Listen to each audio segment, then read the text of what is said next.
um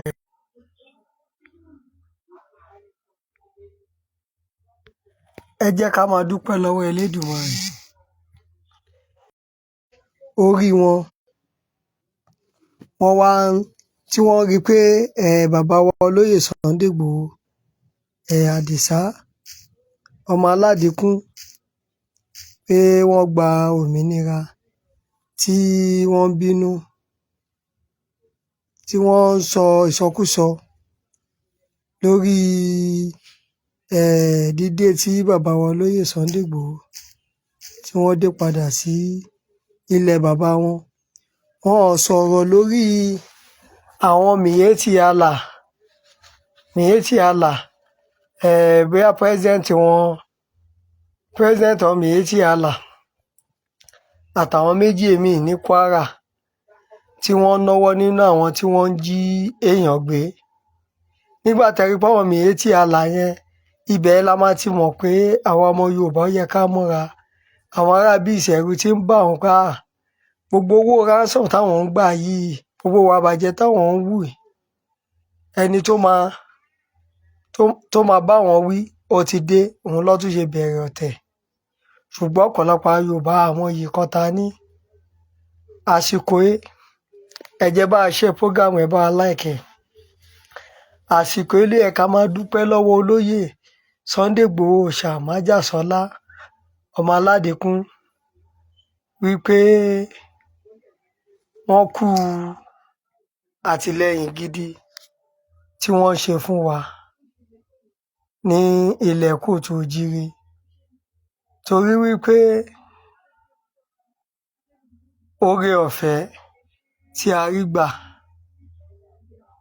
kò kìí ṣe kékeré rárá. Torí àwọn ará bí wọ́n fẹ́ kí gbogbo nǹkan bàjẹ́ ni. Tẹ́ bá wo nínú lógo wọn gan tán náwọn mákàbáàdì àbí kí ló pera wọn yẹn, Miyetti Allah Cattle Blenders Association of Nigeria, ẹ rí i pé wọ́n pín máàpù Nàìjíríà sí mẹ́ta ni. Tẹ́ bá wo ọwọ́ òkè yẹn, àwòrán yẹn mo gbé sójú ẹ rí màálù, ẹ̀rẹ́gbẹ́ bíi pé wọ́n pa ìwédé, ẹ̀gbẹ́ kejì ń bí ó dà pé ọkọ́ ni wọ́n fi síbẹ̀.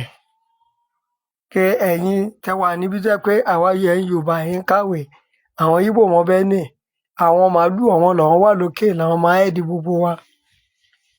Wọ́n fẹ́ kẹ́ranko kọ́ máa control wa ni. Àsìkò tó yẹ ká wá ṣí ọpọlọ wa sílẹ̀ rẹ̀, ká kúrò ní oko ẹrú, ká má tún wá rí ọmọ Yorùbá tó máa jẹ́ lẹ́bọ̀dè tó máa dìtẹ̀. Torí ọ̀tá òde kò lè rí wa mọ́, bó òsìkú ilé tòde ò lè pa ni. Ìwọ mo mọ̀ pé Elédùmarè á kó sí wa lọ́kàn, á jẹ́ kí ìfẹ́ kó túbọ̀ gbilẹ̀ nílẹ̀ Kóòtù Òjíire. Torí àsìkò táwa ẹ̀ kò yẹ ká máa dìtẹ̀, ìlọsíwájú ló yẹ ká máa wá.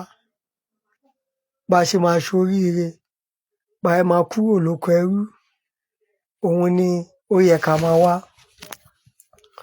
Kò ń ṣe pé bóyá ká máa dìtẹ̀, ká máa jà du ipò èmi lọ̀gá ìwọ lọ̀gá, àsìkò yẹn kọ́ la wà yìí. Torí ẹ̀, oríire wa k'Elédùmarè má jẹ́ kó dìbànújẹ́. A ti ń dunnú lórí ọ̀rọ̀ Májàsọ́lá Àdìsá ọmọ Aládìíkún. Lágbára Ọlọ́run, àní rí ìbànújẹ́ lórí ẹ̀. Àṣẹ́gun ọ̀tá àrẹ̀yìn òdì. Ire owó, ire ọmọ, àìkú baálẹ̀ ọrọ̀ á jẹ́ tiwa. Apá ayé ò ní ká wa o. Gbogbo èèyàn kéèyàn tó bá lóun wá ṣubú wa báyìí, Elédùmarè á gbé wọn ṣubú, wọ́n á ké wọlẹ̀ bí àrá. Torí ìgbérara báyìí òun làrá ń ké wọlẹ̀. Gbogbo ọ̀tá wa pátápátá, ìgbérara ló máa ké wọlẹ̀ bí àrá. Torí wípé àwọn Miyetti Allah yìí, gbogbo ẹni tẹ́ ẹ sọ pé mo sì lè mọ̀ pé olóburúkú ni wọ́n. Wọ́n fi orúkọ Allah tá à ń sìn, wọ́n fi sínú orúkọ àwọn apànìyàn. Nǹkan tó fi ń gbé wa mọ́ra nìyẹn. A gbọ́dọ̀ jẹ́ kó yé wọn wípé ẹ lè fi búrẹ́dì kó wa lómi ọbẹ̀ jẹ. Ìgbòho ti dé, ọkọ ìyá yẹn oníwà bàjẹ́, gbogbo ẹ̀yin Fúlàní tẹ́ bá jẹ́ oníwà bàjẹ́ bẹ́ẹ̀ lúgbó. ìwọ tó bá jẹ́ oníwà ìbàjẹ́ dúró, ìwọ tó bá jẹ́ papa ní máa yọ̀ọ̀dà ní ẹ má dúró o. Torí a gbà yín lálejò ìlú wa, ẹ wá fẹ́ pa wá, ẹ fẹ́ gbàjọba bẹ́ẹ̀ gbà lọ́rin bẹ́ẹ̀ gbà gbélé Haúsá. Àwọn alálẹ̀ ilẹ̀ Yorùbá ò ní fún yín ṣe o. Alálẹ̀ ilẹ̀ Yorùbá kò ní fún yín ṣe. Torí ẹ̀, ẹ jẹ́ ká jókòó, ká rorí, ká tẹ̀síwájú, ká fọwọ́sowọ́pọ̀ pẹ̀lú olóyè Ìgbòho. Gbogbo ẹ̀yin kẹ́ni tó bá nù máa gbógun tì báyìí, ẹ gbé rárá làkàrà rà kí wọlé wọn kí wọlé bá rà ni.